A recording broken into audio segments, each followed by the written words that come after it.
नमस्कार। न्यूज़लेटर के साथ हाजिर हूँ मैं राकेश रंजन। क्या आप जानते हैं कि वर्ल्ड बैंक विश्व बैंक के मालिक सिर्फ 13 परिवार हैं? जी हाँ, विश्व बैंक सरकारी बैंक नहीं है। इसमें दुनिया के महज 13 सबसे अमीर परिवारों का पैसा लगा हुआ है। इसका एक मुख्यालय अमेरिका के वाशिंगटन डीसी में और दूसरा जर्मनी में है।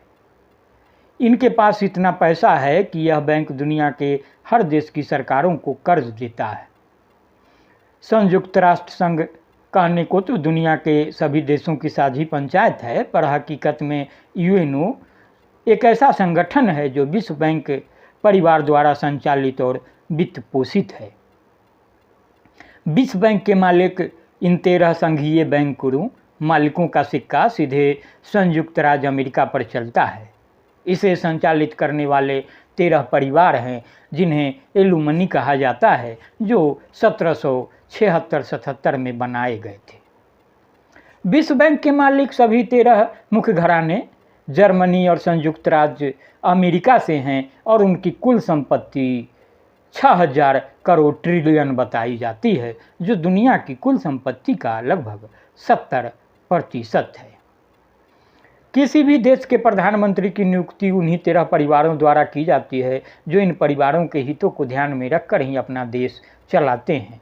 विश्व बैंक ऋण देने के बदले में देशों के साथ समझौता करता है कि पहले हमारी ये शर्त मानो, हम फिर तुम्हें पैसा देंगे। मतलब दुनिया की सरकारों को ये पैसा अपनी शर्तों पर देता है।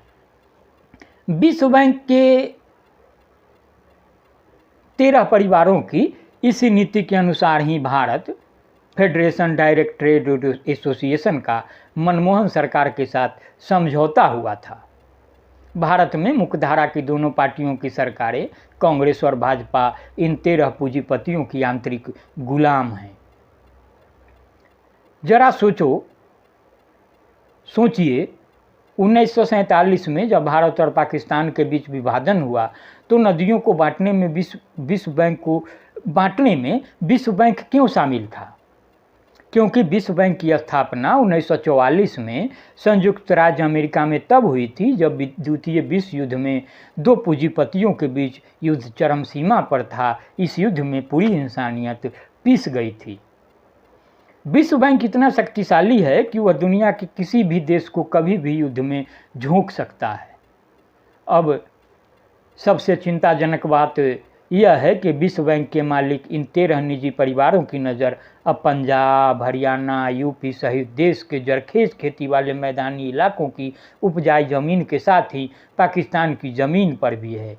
यह बात एजेंसियां भी समझती है, लेकिन कोई रास्ता बचा नहीं है, क्योंकि कागज़ों पर हमारे गांवों की ज़मीनें हमारे देश के बैंकों के पास गिरवी हैं।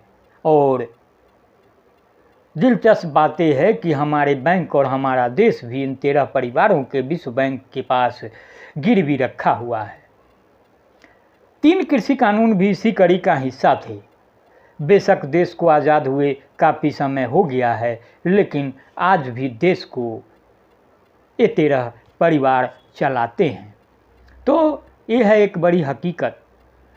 और आप देखेंगे जो पूंजीवादी जनतंत्र है, पूंजीवादी लोकतंत्र है, उसके कर्ता धर्ता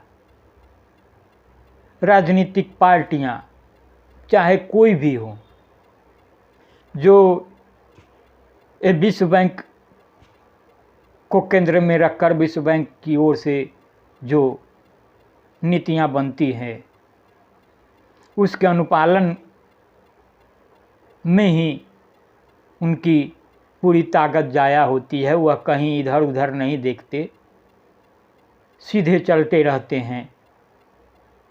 तो यही पूंजीवादी लोकतंत्र है, जनतंत्र है। इसको गंभीरता से समझने की ज़रूरत है कि इस तंत्र में लोग कहाँ हैं।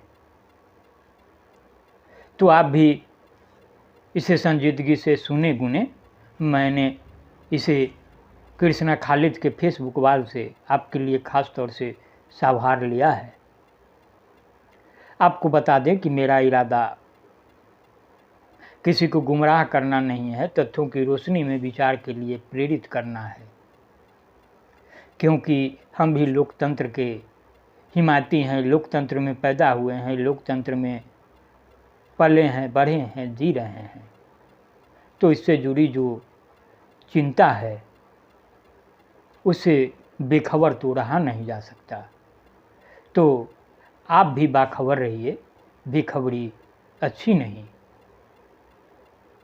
जब आप गंभीरता से सोचेंगे तो आप समझेंगे कि हमारी संसद में भले सत्ता पक्ष विपक्ष एक दूसरे से लड़ते हैं, भिड़ते हैं, पानी पी पी कर एक दूसरे को कोसते हैं, चुनाव के समय एक दूसरे को सत्ता छीनने, सत्ता पर बने रहने, सत्ता पर आने की बेचैनी होती है, बेताबी होती है। लेकिन जब लोकहित में नीति निर्धारण की बात होती है तो लोक कहीं नहीं होता, वह लोक आप ही हैं। तो इतना ही, नमस्कार।